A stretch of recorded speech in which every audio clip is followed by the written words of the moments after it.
We were a regular family. Me and Eric, my daughter, and the baby, who was 7 months at the time. It was a normal Saturday. Eric and I had woke up. We started to clean the house. After we cleaned, we decided to run some errands. We gathered the children. We put them in the car. We decided to come back home so Eric could get ready to go to work. We pulled up to the apartment. The kids were in the back seat. We were all laughing and talking and listening to music. There was an alley right next to our apartment door. So as Eric was proceeding to park, I just saw an individual step out of the alley. As soon as he stepped out, he just presented himself and stood tall.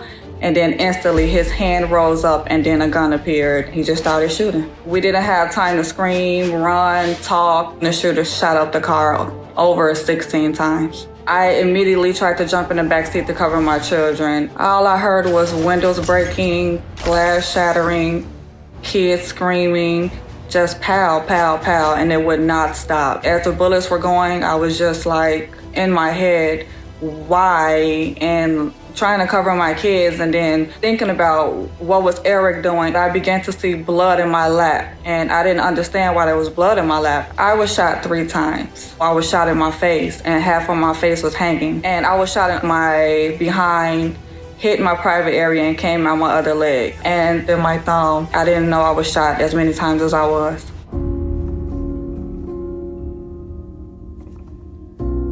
His head was hanging, blood was coming from his nose, and I think I just blocked the whole world out at that moment and just stared at him. I couldn't move, I couldn't scream. The neighbors came running to our aid. They snatched my babies out the back seat. 2 gentlemen were trying to get Eric to wake up. They kept shaking him and he would not wake up.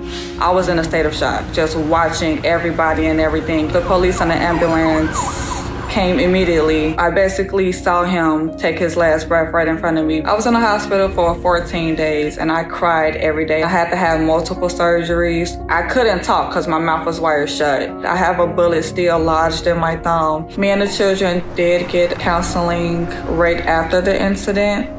We had our breakdowns, and me being a single mom, we just decided to just talk and express our feelings. Words can't explain the pain that a mother sees in her kids' eyes and how they fall to the ground and know that daddy isn't gonna be here no more.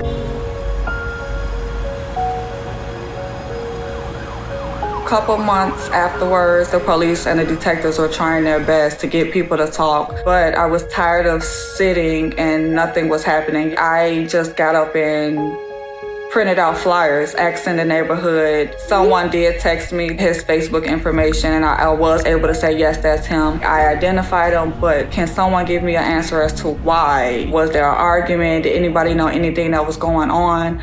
It's been 5 years and I still have no answer as to why that person did that to us. Trial should be coming up in November. Guns are not good if they're used incorrectly, so just talk it out, get help. I just thank God every day that I'm not paralyzed. I'm still able to walk and talk and take care of my children.